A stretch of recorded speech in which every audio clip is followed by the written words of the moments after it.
Final ಆದಮೇಲೆ ಎಲ್ಲ ರೈತರುಗಳ complete ರಾಯಚೂರಿಂದ ಇಲ್ಲಿವರೆಗೂ 3 ಜಿಲ್ಲೆಯವರು 4 ಜಿಲ್ಲೆಯವ್ರನ್ನ ಕರೆಸಿ ಒಂದು ಕಾರ್ಯಕ್ರಮ ಮಾಡಿ ಇದಕ್ಕೊಂದು ಒಳ್ಳೆ ಪೂಜೆ ಮಾಡಿ ನಿಮ್ಮನ್ನು ಕೂಡ ಇಟ್ಕೊಂಡು ನಿಮ್ಗೆ ಊಟ ಹಾಕಿಸಿ ಎಲ್ಲ ವ್ಯವಸ್ಥೆ ಮಾಡಬೇಕು ಅಂತ ತೀರ್ಮಾನ ಮಾಡಿ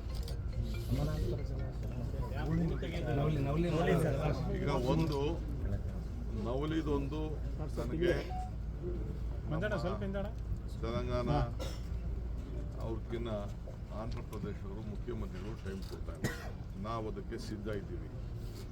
ಇದಲ್ಲದೆ ಇನ್ನೊಂದು ಅದನ್ನು ಪಂಪ್ ಮಾಡಿ ಇನ್ನೊಂದು ಕಡೆ ಹಾಕಬೇಕು ಅಂತೇಳಿ ಒಂದು ವರದಿ ಎರಡನೇ ಆಪ್ಷನ್ನು ಇಟ್ಕೊಂಡಿದ್ದೀವಿ.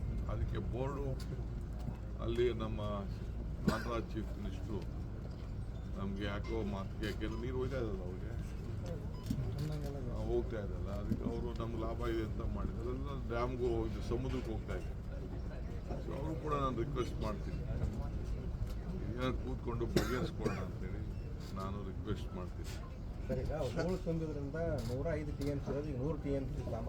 ಹೂಳನ್ನ ತೆಗೆದುಬಿಟ್ಟು ಒಂದು ಹೂಳನ್ನ ತೆಗೆದುಬಿಟ್ಟು ಕೆಲವು ಜಮೀನುಗಳಿಗೆ ಹಾಕೊಳ್ಳೋಕ್ಕೆ ಮರಳವ್ರು ಮಾಡ್ಕೊಳ್ಳೋಕ್ಕೆ ಅದಕ್ಕೆಲ್ಲ ಅವಕಾಶ ಹಿಂದೆ ಎಲ್ಲ ಒಂದು ಎಸ್ಟಿಮೇಟ್ ಆಗಿದೆ.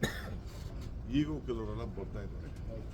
ಸೊ ಡ್ಯಾಮ್ ಬೋರ್ಡಲ್ಲಿ ನಾವು ಇಡ್ತೀವಿ 33 TMC ಮರಳು ತೆಗೆಯೋದು, ಮರಳಿದೆಯೋ ಅದ್ರಿದೆಯೋ ಮಣ್ಣಿದೆಯೋ ಇದು ತೆಗೆಯೋದು ಅಷ್ಟು ಸುಲಭದ ಕೆಲಸ ಅಲ್ಲ.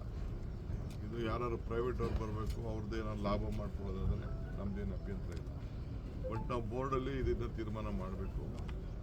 ಇದು ನಮ್ಮ ಪ್ರಯಾರಿಟಿ ಇದೆ, ಅದು ಪ್ರಯಾರಿಟಿ ಇದೆ, ನವಲೇನು ಪ್ರಯಾರಿಟಿ ಇದೆ. ಕೆಳಗಡೆ ಇನ್ನೊಂದು ಹೊಸ ಲಿಫ್ಟ್ ಮಾಡಿಬಿಟ್ಟು ಆ ನೀರನ್ನ ಉಪಯೋಗಿಸ್ಕೊಳ್ಳೋಂಥದ್ದು ಒಂದಿದೆ. ಯಾಕೆಂದರೆ 33 TMCನ ವೇಸ್ಟ್ ಮಾಡ್ಕೊಳ್ಳೋಕ್ಕಲ್ಲ. ಕೆಳಗಡೆ ಒಂದು ಪ್ರಪೋಸಲ್ ಇದೆ, ಬೋರ್ಡಲ್ಲಿ ಇಟ್ಟಿದ್ದೀವಿ ನಾವು. ಎಲ್ಲ ನಾವು ಟೆಕ್ನಿಕಲ್ ಇದನ್ನೆಲ್ಲ ನಾನು ಬಿಡುಗಡೆ ಮಾಡೋಕ್ಕಾಗಲ್ಲ. ತಿರ್ಗಾಲೆಲ್ಲ ಹೋಗಿ ಎತ್ಕಟ್ಬಿಡ್ತಾರೆ. ಚೈನಾ ಟೆಕ್ನಾಲಜಿ ಬಳಸಿ